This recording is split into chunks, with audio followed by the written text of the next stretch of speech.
አዲስ አበባን በማዘመን ለነዋሪዎቿ ምቹ ለቱሪስት የዓይን ማረፊያ የማድረግ ውጥን እንደ መንግስት ተይዞ የተለያዩ ተግባራት በመከናወን ላይ ናቸው። ከተማዋን በማዘመን ስማርት ሲቲን መፍጠር ዋነኛው ዓላማ የሆነው ይህ የልማት ስራ ከተማዋ ንጹህ እንድትሆን እንዳስቻላትም በርካቶች ይናገራሉ። የዚሁ ልማት አካል የሆኑት የኮሪደር ልማት ስራዎች፣ የመልሶ ማልማትና የወንዝ ዳርቻ ፕሮጀክቶችን ጨምሮ ሌሎችም በርካታ የልማት ስራዎች በተለያዩ የመዲናው አካባቢዎች ተግባራዊ እየተደረገ ነው። በተለይም የኮሪደር ልማት ስራ ከተማዋን ከማስዋቡ ባሻገር የትራፊክ ፍሰቱን ከማስተካከል አኳያም የማይተካ ሚና እንዳለው ይነገራል። ሁለተኛው ዙር የኮሪደር ልማት ስራ በካሳንቺስ ላይ የተጀመረ ሲሆን ጠቅላይ ሚኒስትር አብይ አህመድ ከተሞችን የማዘመን ስራ ጥረት አይነተኛ ማሳያ የሆነውን በካሳንቺስ ያለውን የኮሪደር ልማት ስራ በይፋ መርቀው ከፍተዋል። የልማት ስራው ሰፈሩን ቀደምት ከነበረው በብዙ መቀየሩንም ጠቅላይ ሚኒስትር አብይ አህመድ ተናግረዋል። ከጥቂት ወራት በፊት ካሳንቺስ የነበረው መልክ ዛሬ ከምናየው ጋር በእጅጉ የተራራቀ ነው። ለእይታ የማይመች፣ ለኑሮ የማይመች፣ የጠለሸ፣ የቆሸሸ፣ የሸተተ በብዙ መልኩ ለሰው ልጅ ምቹ የማይባል ከባቢ ነበር። ያ የሆነበት ዋነኛው ምክንያት ረዘም ላለ ጊዜ ሰዎች በእቅድ ሳይሆን በዘፈቀደ በላዩ ሲደራረቡ ሲኖሩ የተፈጠረ ሰፈር ስለነበረ በቂ የሆነ ስፔስ በቂ የሆነ መሰረተ ልማት አልነበረውም። የሁለተኛው ዙር የኮሪደር ዴቨሎፕመንት ካሳንቺስን የሚነካ ሆኖ ተጀምሯል።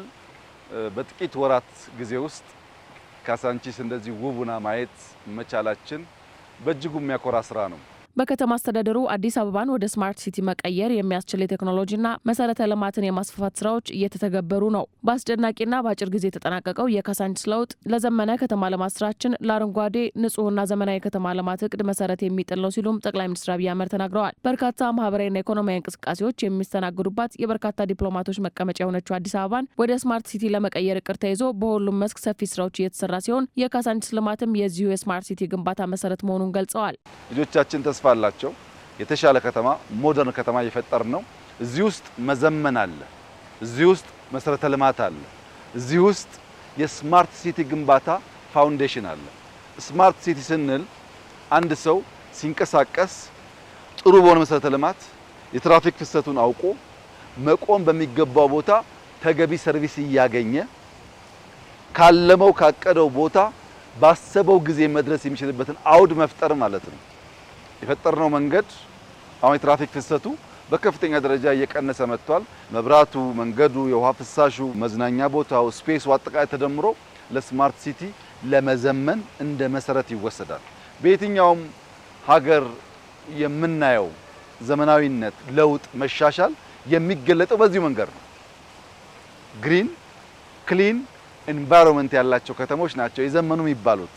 ውሃ ንጹህ ሆኖ ሳይሸት የሚፈስባቸው፣ ሳር በቅሎ የሚታይባቸው፣ ልጆች የሚጫወቱባቸው መስኮች ሲኖሩ ያ የዘመነ ከተማ ያሰኘዋል።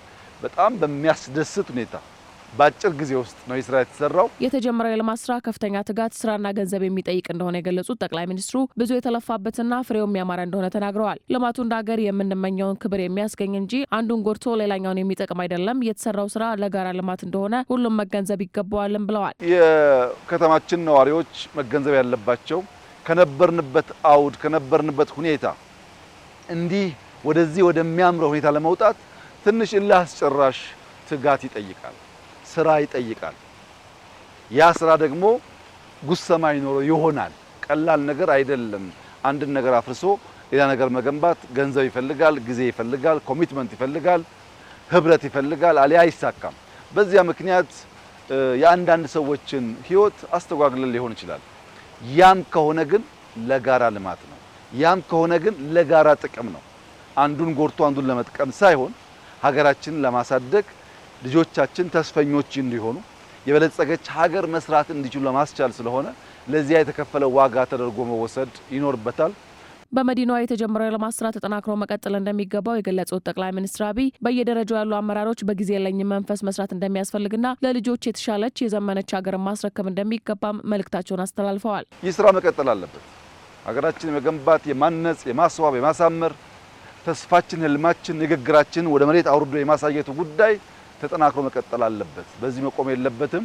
ይህ ደግሞ እንዲሆን በየደረጃው ያሉ አመራሮች መጠንቀቅ ያለባቸው እርካታ የሚባል በሽታ እግር እጃቸውን ተወርች አስሮ እንዳይንቀሳቀሱ እንዳያረጋቸው ነው። መርካት በሽታ ነው። በጣም የሚያስደስት ስራ ነው። እኛ ብዙ ደክመንበታል፣ ለፍተንበታል፣ ፍሬውንም አይተናል። ውጤቱ እጅግ ያማረ ነው፣ ይቀጥላል። ኢትዮጵያ በልጽጋ ልጆቻችን ተስፋ ተሞልተው ከልመና ተገላግለን የኮራን ህዝቦች እስከምንሆን ድረስ በተሰጠን ጊዜ በብርታት በትጋት በመስራት አዳዲስ ውጤቶች እናመጣለን።